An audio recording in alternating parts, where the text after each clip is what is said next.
umugore atashobora kuza ababikora bazumva navyo andongorera iruhande y'amazi adasuma. Kaze muri kino kiganiro ca burakeye. Mugaho ico bikora cyose turumva ko ijambo ry'Imana rigomba kutubwira ingene ikwiye gusenga. Vyugushima Imana wongere uyitazire kugira uhazwe n'ubuntu bwayo kuri uno munsi mushasha Imana ikorera. Ndabaramukije mwese muriko murumviriza kino kiganiro ca burakeye. Imana ibaha umugisha, Imana ibagirire neza. Mwese muriko muracumviriza. Tugomba turabe amajambo dusoma mu ijambo ry'Imana bavuga ngo ahatari inama imigabo irapfa. Ahatari inama imigabo irapfa. Vyerekana ko iyo umuntu abarundi bavuze ngo umutwe w'umwe ntiwigira inama, ngo wifasha gusara ntiwifasha gusaba. Cyo gituma rero ahari inama hari Imana, kandi iyo abantu bicaye hamwe bakaganira ibintu byose bigenda neza. Abantu benshi usanga kenshi na kenshi batagomba inama, bagomba ko ivyo bavuze bica bikogwa. Muga rero muruko ko bica bikogwa uko nyene usanga hari n'igihe bikogwa nabi. Mugabo mu gihe hari inama abantu bakicarana bakaganira barahanurana ugasanga ibintu byose bigenze neza. Kandi ngo ahari inama haba n'Imana. Kandi ijambo ry'Imana ritubwira neza ngo aho babiri batatu bazobakoraniye ngo mwizina ryanje nawe ni Imana n'ihizobiri. Imana nishimwe cyane. Cyo gituma rero tugomba turaba aya majambo atubwira neza ko ahatari inama imigabo irapfa. Ibintu birapfa, ibintu birononekara. Abantu bafise societe ntibagira inama, ibintu birapfa, societe irasambuka. Abantu ari nk'urusengero nabwo nyene ni nka societe nayo nyene, naho nyene iyo batagira inama ibintu birapfa. Igihugu nuko nyene batagira inama naco nyene kirapfa. Nico gituma rero twagomba tuvugane kuri aya majambo y'uwo munyabwenge nawe nyene yavuze angira ngo naho yari asanzwe naho Imana yari yaramuhaye ubwenge, yarabonye ko akwiye gukinira abandi bantu bagirana inama kugira ngo ibintu byose bigende neza. Dusome mu gitabo c'imigani igice ca 15 ku murongo wa 22 turageza ku murongo wa 23. Havuga ngo ahatari inama imigabo irapfa, ariko mu bajenama benshi irakomera. Umurongo wa 23,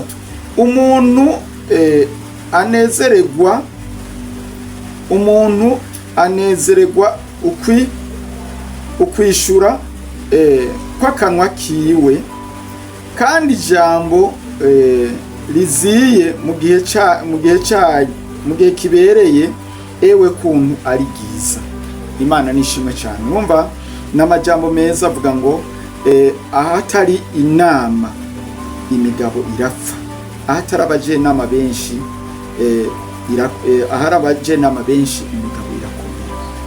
Vyerekana ko yaba umutware yaba umwami kera yagirwa n'abajenama, yagirwa n'abandi bantu bashobora kumufasha kugira ngo bamuhanure, bamufashe gutwara igihugu.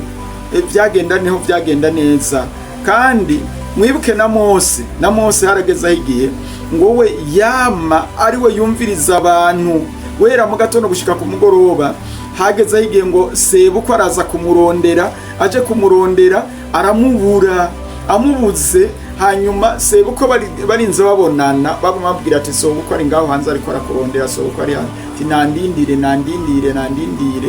Hanyuma sebukwe naho yari umuntu nawe nyene agize, hanyuma yaramuhanuye aramubwira ati mutama, kugira ngo ibintu bize bigende neza nuko ukwiye gutora abantu bazohora bacira imanza abantu 1000, abantu amajana, abantu 50, abantu 30, abantu 10 n'abanyumba 10 n'abanyumba 10 bose yarabavuzeho. Babandi ba nyumba 10 bose yarabavuze. aravuga ati rero niwa bigenza uko ibintu bizogenda neza, nandi bitagenza uko bizokugora, uzoruha.